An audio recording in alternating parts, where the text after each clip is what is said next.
आज हम लोग नेक्स्ट हेडिंग डालेंगे मास एंड वेट।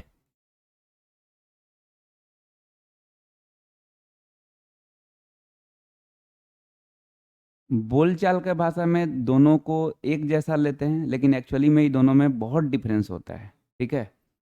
मास क्या होता है, तो कोई भी सब्सटेंस में जो अमाउंट ऑफ मैटर भरा हुआ रहता है उसी को मास बोलते हैं। और वेट क्या होता है, तो कोई भी ऑब्जेक्ट पे जो ग्रेविटी के द्वारा फोर्स लगता है उसी को वेट बोलते हैं। थोड़ा दिमाग में बैठाओगे, मास क्या होता है, तो कोई भी सब्सटेंस में अमाउंट ऑफ मैटर, एक बार अपने से बोल लेंगे मन में, ठीक है। कोई भी सब्सटेंस में जो अमाउंट ऑफ मैटर होता है उसी को मास बोलते हैं। और वेट क्या होता है, तो कोई भी ऑब्जेक्ट पे ग्रेविटी के द्वारा जो फोर्स लगता है उसको क्या बोलते हैं, वेट बोलते हैं। ठीक है। नीचे में लिखेंगे mass, the amount of matter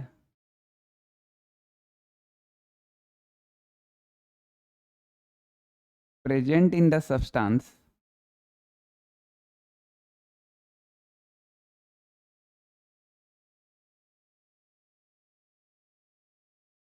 is called mass।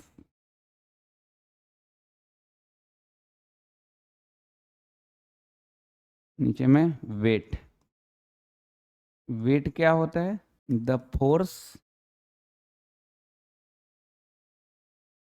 exerted by gravity on an object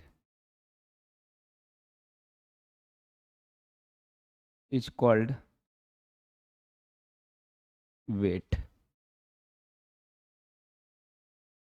तो लैंग्वेज नहीं रटेंगे, समझने पे फोकस करेंगे कि मास क्या होता है, तो कोई भी सब्सटेंस में जो अमाउंट ऑफ मैटर होता है उसी को मास बोलते हैं। और वेट क्या होता है, तो किसी भी ऑब्जेक्ट में जो ग्रेविटी के द्वारा फोर्स लगता है उसी को क्या बोलते हैं, वेट बोलते हैं। जैसे ये कोई सब्सटेंस हम लोग मान लेते हैं, यहाँ पे कोई सब्सटेंस ले लिए, इसका मास स्मॉल m ले लिए, ठीक। अब इसमें क्या होगा, ऊपर की तरफ वेट लगेगा और नीचे की तरफ ग्रेविटी के द्वारा m इंटू जी होगा। तो यहाँ पे वेट इक्वल टू क्या हो जाएगा, m इंटू जी। ठीक है। तुमसे कोई पूछेगा वेट इक्वल टू क्या, तो m इंटू जी। यहाँ पे m क्या है, मास, और g क्या है, acceleration due to gravity, acceleration due to gravity. Acceleration due to gravity का वैल्यू कितना होता है, 9.8 metre per second square, 9.8 metre per second square. ठीक है। नेक्स्ट बात, जैसे जैसे हम लोग ऊपर के लेवल में जाते जाएंगे वैसे वैसे ग्रेविटी घटते जाता है, और जैसे जैसे डाउन में जाएंगे वैसे वैसे ग्रेविटी बढ़ते जाएगा। सीधा बात है, अर्थ के सेंटर के पास सबसे ज़्यादा ग्रेविटी होगा, तो जैसे जैसे ऊपर जाते जाएंगे, दूर जाते जाएंगे, ग्रेविटी क्या होता जाएगा, घटता जाएगा। और जैसे जैसे उसके पास जाते जाएंगे ग्रेविटी बढ़ता जाएगा। ठीक है। तो इससे क्या पता चला कि अगर मान लो कि तुम दूर चले गए, मतलब कोई बच्चा का यहाँ पे मास ले लिए 5 kg और उसको एरोप्लेन में बैठा के ले ले गए 1200 फीट ऊपर, ठीक। अब उतना ऊपर ले गए और उसके बाद वहां पे फिर उसका मास निकालें, तो वहां पे क्या उसका 6 kg हो जाएगा क्या, नहीं, 5 ही kg रहेगा, है ना। यहाँ पे मास 5 kg है, उसको 1200 फीट ऊपर ले जाओ, 2200 फीट ऊपर ले जाओ, कितना भी ऊपर ले जाओगे उसका मास सेम रहेगा। तो इससे क्या पता चला, मास ऑफ सब्सटेंस इज कांस्टेंट। कोई भी सब्सटेंस का मास चेंज नहीं होता है, चाहे तुम कितना भी ऊपर चले जाओ या कितना भी नीचे चले जाओ, लेकिन वेट चेंज होता है।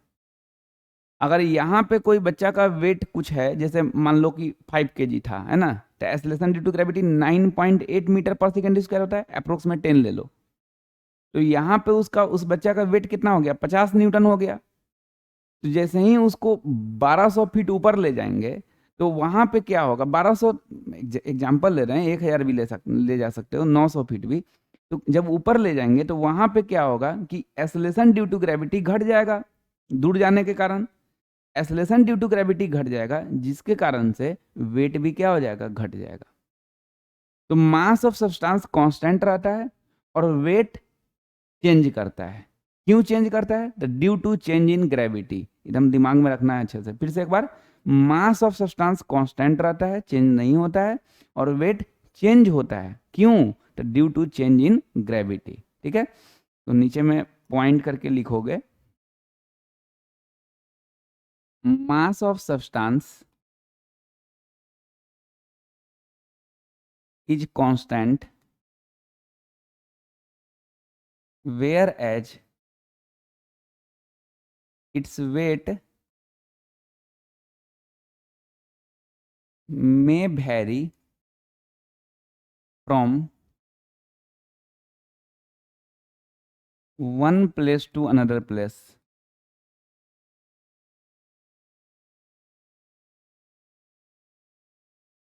Due to change in gravity.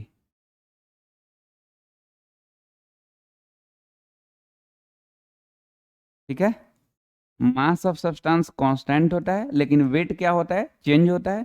क्यों? तो due to change in gravity. Next heading डालेंगे टेम्परेचर।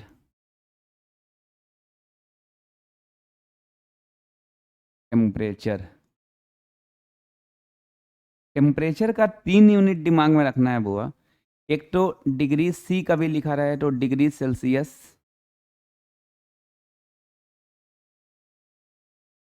एक डिग्री एफ लिखा रहा है तो degree Fahrenheit,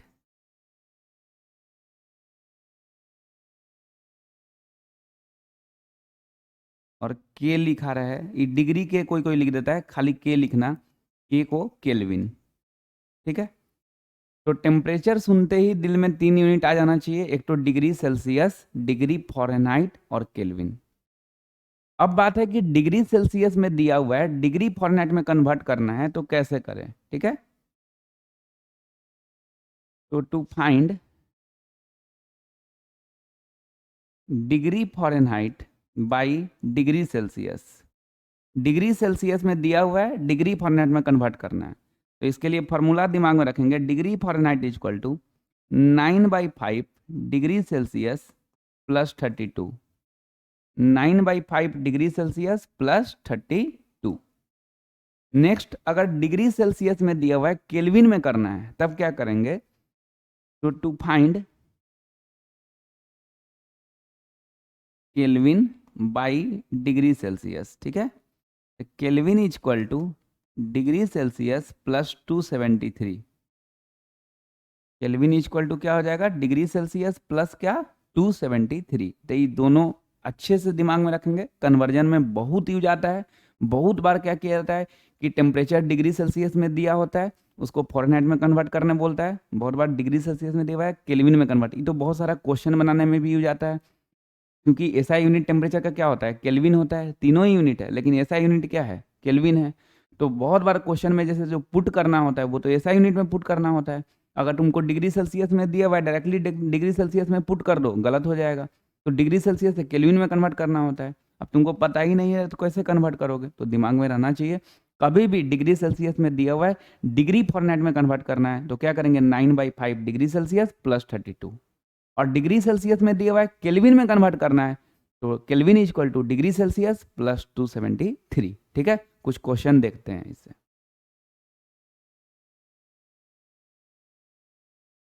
convert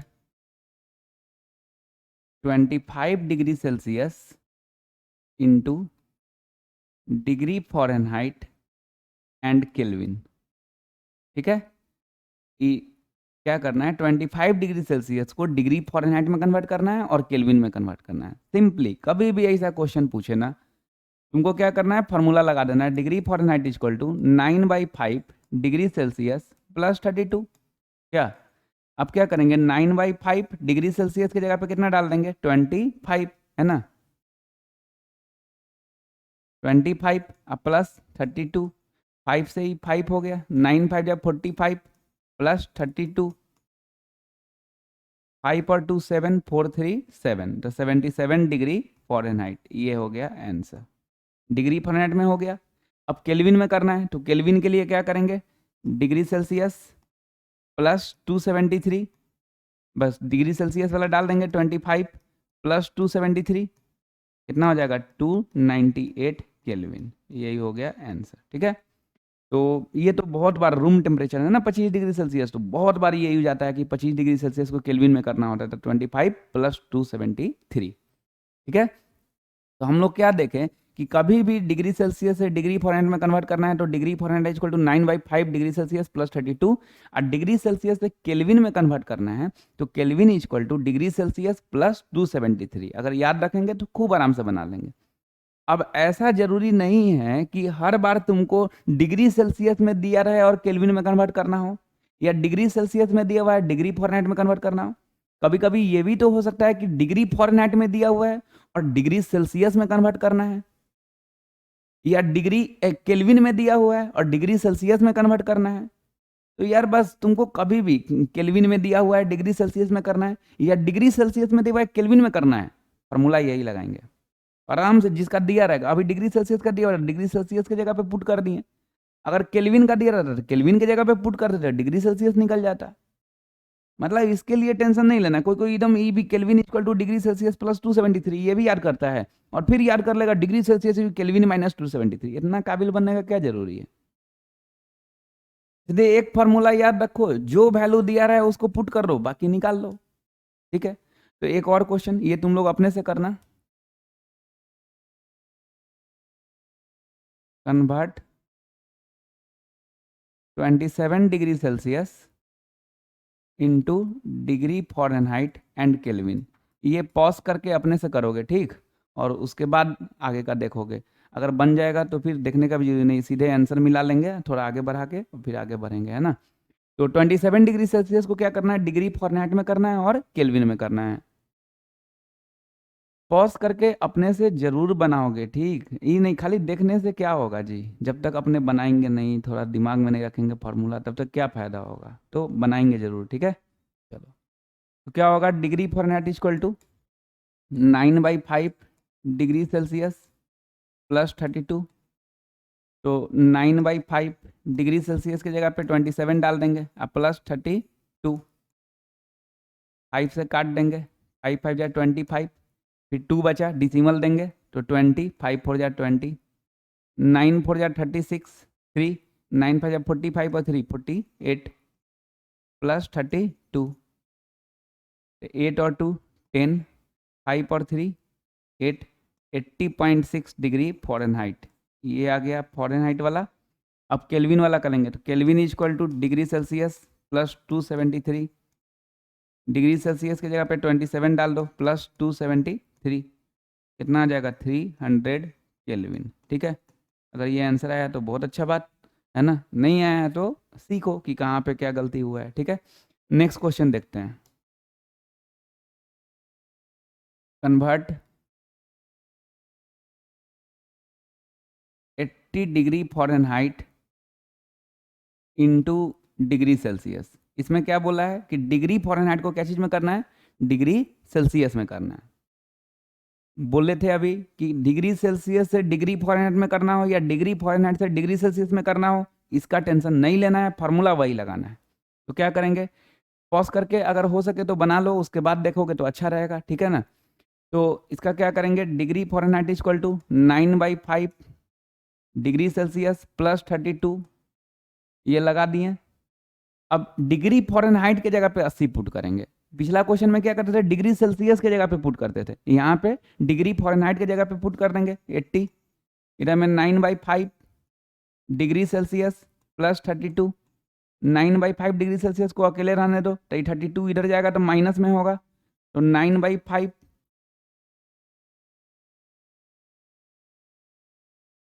degree Celsius equal to 80 minus 32, है ना।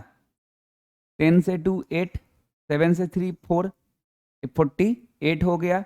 9/5 डिग्री सेल्सियस इक्वल टू, है ना। अब डिग्री सेल्सियस को अकेले कर दो, डिग्री सेल्सियस को अकेले करोगे ये 5 मल्टीप्लाई में जाएगा, 48 इंटू 5 डिवाइडेड बाई 9, है ना। इसको डिवाइड करोगे, 9 5 या 45, 3 बचा तो डिसिमल देंगे तो 30, 9 3 या 27, फिर 30 तो 3, इतना काफ़ी है। 5 से मल्टीप्लाई करेंगे, 5 3 या 15, 1, 5 3 या 15, 1 16, 1 5 5 या 25, 1 26, इतना डिग्री सेल्सियस। ये हो गया आंसर, ठीक है। इसको कोई ऐसे भी कर सकता था, 5 से पहले मल्टीप्लाई कर देता, उसके बाद 9 से डिवाइड करता, आंसर सेम आएगा। नेक्स्ट हेडिंग देखते हैं हम लोग, एक्यूरेसी एंड प्रेसिशन।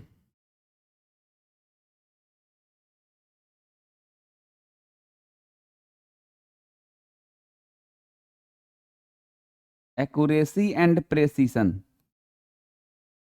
क्या होता है ना, एक्यूरेसी और क्या होता है प्रेसिशन। इसके लिए पहले एक स्टोरी सुनना होगा, उसके बाद ये टर्म समझते हैं कि एक्यूरेसी क्या होता है और प्रेसिशन क्या होता है। ये जरूरी होता है, कोई भी जैसे वैल्यू दिया रहेगा तो उसका एक्यूरेसी, जितना ज़्यादा एक्यूरेसी होगा उतना अच्छा होगा। जैसे तुमसे कोई पूछेगा कि 4 और 4.0 में ज़्यादा अच्छा एक्यूरेसी किसका है ना, तो तुम क्या बोलोगे? 4 और 4.0 में ज़्यादा अच्छा एक्यूरेसी, तो जिसका सिग्निफिकेंट फिगर ज़्यादा हो। तो सिग्निफिकेंट फिगर तुम लोग पहले पढ़े हुए हो, है ना, कि 4 का सिग्निफिकेंट फिगर कितना 1 और 4.0 का सिग्निफिकेंट फिगर कितना 2। तो जाहिर सी बात है इसका सिग्निफिकेंट फिगर ज़्यादा, तो इसका एक्यूरेसी ज़्यादा। ये तो हो गया सिंपली क्वेश्चन। कभी कभी पूछता है कि किसका एक्यूरेसी ज़्यादा, तो इस तरह से बना देंगे हम लोग। अगर मान लो कि 4.0 है और 4.00 है, तो जाहिर सी बात है इसका सिग्निफिकेंट फिगर 3 हो गया, इसका 2 हो गया, तो इसका सिग्निफिकेंट फिगर ज़्यादा है, मतलब एक्यूरेसी भी क्या हो जाएगा, ज़्यादा हो जाएगा। तो अगर इस तरह से पूछे तो कर लेंगे, लेकिन इसका मेन क्वेश्चन दूसरे टाइप से आता है, उसके लिए कहानी सुनना होगा। थोड़ा ध्यान से देखते हैं। देखो, कोई लैब क्लास है, उसमें एक टीचर है, ठीक, 4 बच्चा है, चारों का नाम है ए बी सी डी, ठीक है। 4 वेपिंग मशीन है वजन करने वाला, उसका नाम है 1 2 3 4। फिर से एक बार, लैब वाला क्लास है, उसमें कितना टीचर, तो एक टीचर, बच्चा कितना, तो 4, चारों का नाम A B C D, 4 weighing machine जिसका नाम है 1 2 3 4। टीचर क्या किए कि 4 ग्राम सब्सटेंस दिए हैं बच्चा ए को, और वो बच्चा ए का काम क्या है कि 4 ग्राम सब्सटेंस को वेपिंग मशीन 1 पे चढ़ाना है, और जो भी मास आए वो लिख देना है कॉपी में, कि वेपिंग मशीन मास पे जब रखे थे 4 ग्राम तो इतना, वेपिंग मशीन 1 पे जब रखे थे 4 ग्राम सब्सटेंस तो इतना आया मास। अब बोलोगे सर जब 4 ग्राम है ही तो 4 ग्राम सब्सटेंस चढ़ाएगा तो थोड़ा ना चेंज हो जाएगा, तो 4 ग्राम ही आना चाहिए, तो वही लिख देगा, क्यों फालतू में उतना मेहनत करने जाएगा बच्चा है। नहीं, वेपिंग मशीन में थोड़ा मोड़ा इधर उधर भी रहता है, अनसर्टेनिटी भी रहता है। ऐसा नहीं है कि कोई सब्सटेंस तुम जितना है उतना चढ़ाओ तो एकदम एक्यूरेट सब वेपिंग मशीन पे एक ही आ जाए, थोड़ा मोड़ा, बहुत ज़्यादा नहीं, एकदम हल्का सा डिफरेंस होता है।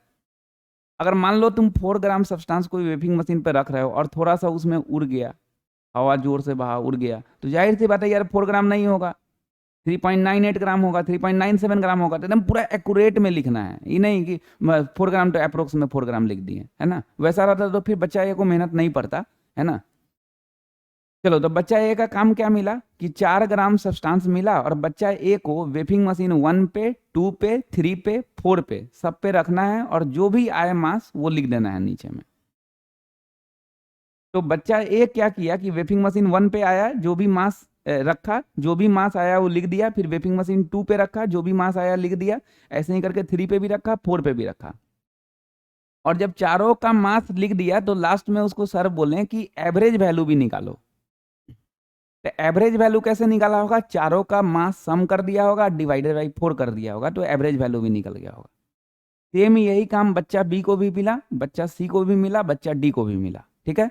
एक बार और स्टोरी, लैब वाला क्लास है, टीचर एक है, बच्चा 4 है, चारों बच्चा का नाम A B C D, weighing machine 4 1 2 3 4, teacher 4 gram substance दिए बच्चा ए को, चारों वेपिंग मशीन पे चढ़ाना है, जो भी मास आया लिख देना है, फिर एवरेज वैल्यू भी निकालना है। सेम वही काम बच्चा बी को भी मिला, सी को भी मिला, डी को भी मिला, सब अपना अपना लिखा, जो भी वैल्यू आया वो लिखा, एवरेज वैल्यू भी निकाला, ठीक।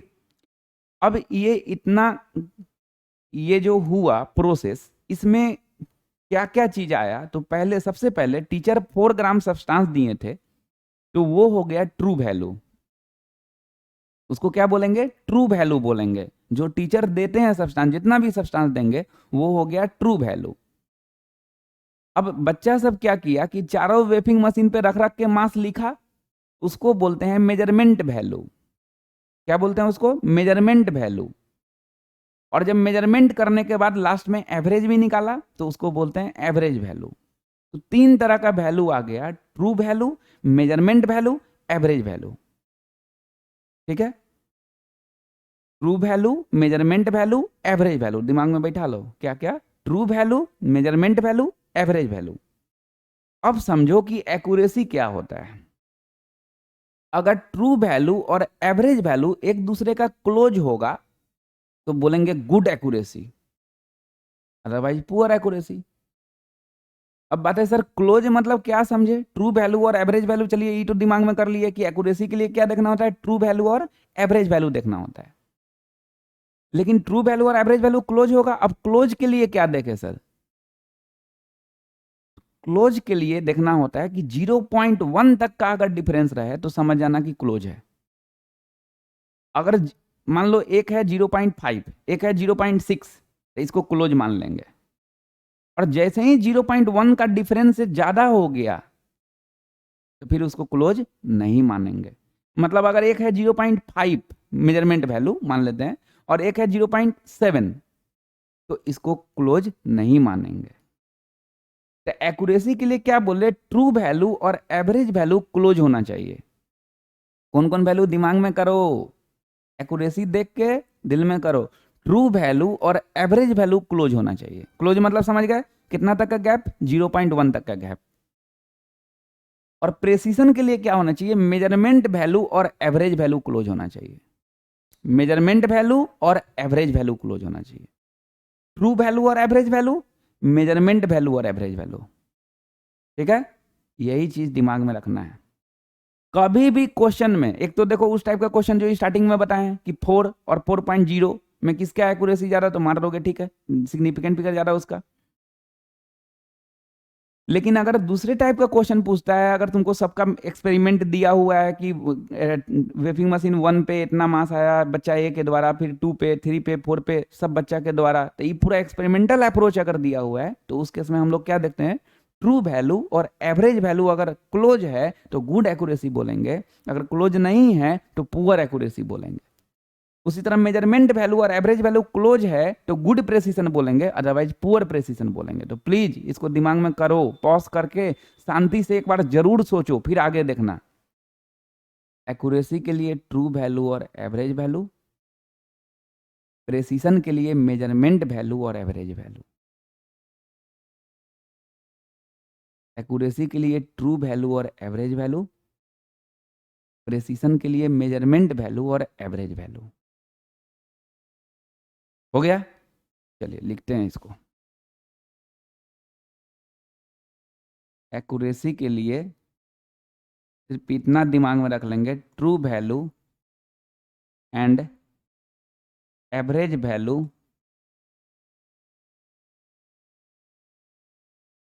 Are close with each other. ये एक दूसरे का क्लोज होना चाहिए। ठीक है, एक्यूरेसी के लिए इतना दिमाग में रख लेंगे। और प्रेसिशन के लिए measurement value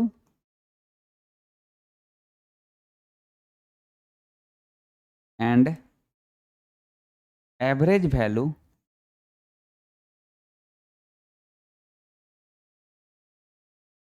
are close with each other. इसमें क्या होगा कि मेजरमेंट वैल्यू जितना है वो सब एक दूसरे का क्लोज होना चाहिए और एवरेज वैल्यू से भी क्लोज होना चाहिए। ये नहीं कि कोई एक हो, कहे कि मेजरमेंट वैल्यू 4 गो वेफिंग मशीन पे रखा रहता है, 4 गुना आएगा मेजरमेंट वैल्यू जी। तो सब एक दूसरे से क्लोज होना चाहिए और एवरेज वैल्यू का भी क्लोज होना चाहिए, इन्हें कि किसी एक से क्लोज करवा दिए। ठीक है, तो एकदम अच्छे से दिमाग में रखेंगे कि एक्यूरेसी के लिए ट्रू वैल्यू और एवरेज वैल्यू देखते हैं और प्रेसिशन के लिए measurement value and average value देखते हैं। ठीक है, अब इसका क्वेश्चन देखते हैं एक्यूरेसी और प्रेसिशन का। ठीक,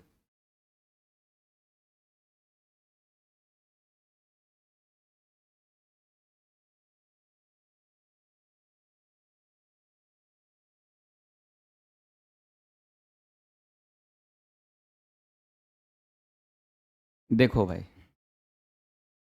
एकदम सेम वही story. If the true value for a result is कितना, 4 ग्राम। ट्रू वैल्यू कितना दिया हुआ है, 4 ग्राम दिया हुआ है। And the observation made by 4 students are shown as below. Students का नाम दिया हुआ है ABCD, 4 वेपिंग मशीन दिया हुआ है 1 2 3 4, सबका जो जो आया लिख दिया, एवरेज वैल्यू सबका लिखा हुआ है। और हम लोग को बताना है एक्यूरेसी और प्रेसिशन के बारे में। एक्यूरेसी और प्रेसिशन के बारे में, ये छूट गया था, ये पार्ट क्वेश्चन का ही है ना। तो हम लोग को इसके बारे में बताना है, ठीक है। Say about the accuracy and precision. तो हम लोग एक एक करके सारे स्टूडेंट के लिए देखेंगे, ठीक है। एकदम शांति से ए के बारे में सुनना, फिर B, C, D के बारे में अपने से सोचना। तो सबसे पहले ए के बारे में, एक्यूरेसी और प्रेसिशन के बारे में देखना है ना। तो सबसे पहले एक्यूरेसी के बारे में देखेंगे। तो एक्यूरेसी के लिए क्या देखते हैं, द ट्रू वैल्यू और एवरेज वैल्यू। ट्रू वैल्यू कितना है, 4 ग्राम, और एवरेज वैल्यू कितना है, 4.015 ग्राम। तो ट्रू वैल्यू और एवरेज वैल्यू देखेंगे। तो यहाँ पे 4 ग्राम, यहाँ पे 4.015, 4.15 नहीं, 4.015, मतलब इसका गैप 0.1 से कम है। और जब गैप 0.1 से कम रहे तो इसको क्लोज मानते हैं, और क्लोज जब मानेंगे तो क्या हो जाएगा, गुड एक्यूरेसी हो जाएगा। तो ए के द्वारा कैसा एक्यूरेसी हो गया, गुड एक्यूरेसी हो गया। फिर से एक बार, एक्यूरेसी के लिए क्या देखते हैं, ट्रू वैल्यू और एवरेज वैल्यू। ट्रू वैल्यू है 4 ग्राम, एवरेज वैल्यू है 4.015। इसका डिफरेंस कितना आ जाएगा, तो 0.015। इसका मतलब 0.1 से कम है। जब 0.1 से कम है इसका मतलब क्लोज माना जाएगा, और जब क्लोज होता है तो कैसा एक्यूरेसी, गुड एक्यूरेसी। अब प्रेसिशन के लिए देखते हैं। प्रेसिशन के लिए क्या देखना होता है भाई, मेजरमेंट वैल्यू और एवरेज वैल्यू। तो देखो ए के द्वारा मेजरमेंट वैल्यू 4, आई 4.01, 4.1 नहीं, 4.01, मतलब 0.1 से कम का गैप है, बहुत कम का गैप है, तो इसको क्लोज मानेंगे। फिर 4.02 क्लोज मानेंगे, 4.03 क्लोज मानेंगे, क्योंकि 0.1 से कम का गैप है, तो ये सारा एक दूसरे का क्लोज है। और एवरेज वैल्यू 4.015 इस सबके बीच में आ जाएगा कहीं, तो जाहिर सी बात है ये सारा एक दूसरे का क्लोज है, मेजरमेंट वैल्यू और एवरेज वैल्यू। इसीलिए इसको क्या बोलेंगे, गुड प्रेसिशन बोलेंगे, गुड प्रेसिशन। तब बच्चा ए के द्वारा क्या हो गया, good accuracy and good precision, ठीक है। इसी तरह तुम लोग अब पॉज करके बी का, सी का और डी का जरूर सोचो अपने से, एकदम दिमाग में घुमाओ। एक्यूरेसी के लिए ट्रू वैल्यू और एवरेज वैल्यू, ट्रू वैल्यू देखो, एवरेज वैल्यू देखो, और उसका लिख दो कि कैसा एक्यूरेसी है। अगर अच्छा है तो गुड एक्यूरेसी, क्लोज है तो good accuracy, otherwise poor accuracy, ये लिख दो। उसके बाद आगे का देखना फिर, है ना। तो इतना पे पॉज करके प्लीज अपने से बनाओ ही, उसके बाद ही देखोगे तो अच्छा रहेगा। बी का एक्यूरेसी देखते हैं। तो यहाँ पे ट्रू वैल्यू कितना है, 4 ग्राम, और एवरेज वैल्यू कितना है, 3.65। यार अच्छा खासा गैप है, 0.1 से ज्यादा का गैप है ट्रू वैल्यू और एवरेज वैल्यू में, मतलब एक दूसरे का क्लोज नहीं माना जाएगा। और जब एक दूसरे का क्लोज नहीं माना जाएगा तो क्या बोलेंगे, पुअर एक्यूरेसी। तो पुअर एक्यूरेसी। प्रेसिशन देखेंगे। प्रेसिशन के लिए क्या देखना होता है, मेजरमेंट वैल्यू और एवरेज वैल्यू। जितना बार भी हम सोच रहे हैं ना, जरूर पहले ये मन में कर रहे हैं। कोई कोई बिना सोचे हुए डायरेक्ट पता नहीं क्या क्या सोचने लगता है। यार कंसेप्ट पहले सोचो ना कि क्या देखना है, उसके बाद ना देखोगे जी, डायरेक्ट मिलाने लगेंगे, उसमें गड़बड़ हो जाता है। पहले सोच लेना चाहिए एक बार। प्रेसिशन के लिए मेजरमेंट वैल्यू और एवरेज वैल्यू। मेजरमेंट वैल्यू कितना है इसका, बी के लिए देख रहे हैं ना, तो 3.5, इसका 3.6, 0.1 का गैप है। फिर 3.6 से 3.7, 0.1 का गैप है, इससे नहीं, पास पास से देखेंगे। 3.7, 0.1 का गैप, फिर 3.7 से 3.8, 0.1 का गैप, सब एक दूसरे का क्लोज माना जाएगा। अब तुम इसको इससे कैसे देखने लगोगे जी, एक तरफ से ना देखोगे, तो ये एक तरफ से तो क्लोज है ना। और एवरेज वैल्यू ही पूरे के बीच में, मेजरमेंट वैल्यू के बीच में कहीं आ जाना चाहिए, तो क्लोज माना जाएगा, अदरवाइज क्लोज नहीं माना जाएगा।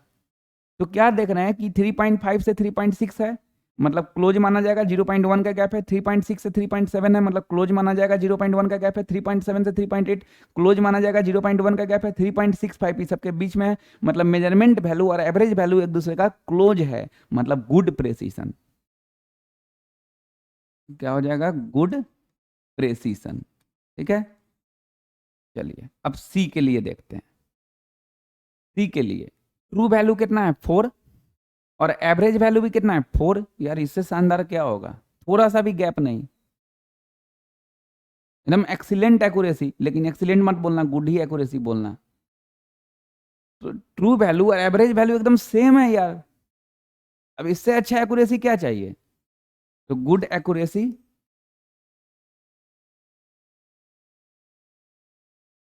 एंड प्रेसिशन देखते हैं। प्रेसिशन के लिए मेजरमेंट वैल्यू और एवरेज वैल्यू देखना होता है। तो मेजरमेंट वैल्यू सी का 3.7 है, इसका 3.9 है, 0.2 का गैप। जैसे ही 0.2 का गैप देखे क्लोज नहीं होगा। जब क्लोज नहीं होगा तो आगे क्यों देखें? कोई कोई बहुत नौटंकी करता है, यहाँ पे देखेगा क्लोज नहीं है फिर आगे देखने जाएगा। अरे पगला, जब एक जगह क्लोज नहीं है तब आगे खत्म करो इसको। प्रेसिशन अच्छा नहीं होगा, एक ही जगह पहला ही में हम लोग को धोखा मिल गया, आगे क्या बढ़े? तो 3.7 से 3.9 0.2 का गैप है, क्लोज नहीं है।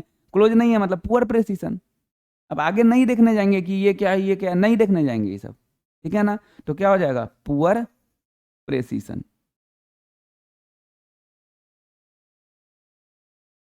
डी का एक्यूरेसी, ट्रू वैल्यू कितना है? 4, एवरेज वैल्यू कितना है? 4.25, 0.1 से ज्यादा का गैप है, मतलब poor precision, sorry poor accuracy. True value 4 है, एवरेज वैल्यू 4.25 है, मतलब कैसा हो जाएगा? Poor accuracy. 0.1 से ज्यादा का गैप हो गया, क्लोज नहीं माना जाएगा, पुअर एक्यूरेसी।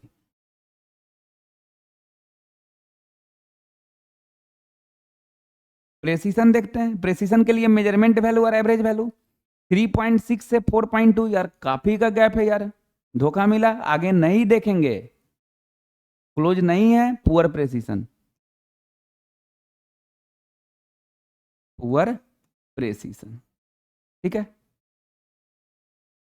इतना के बाद ये इतना जब अपना फेयर कॉपी में लिखेंगे तो इसी के नीचे थोड़ा सा होमवर्क लिख लेंगे। एनसीईआरटी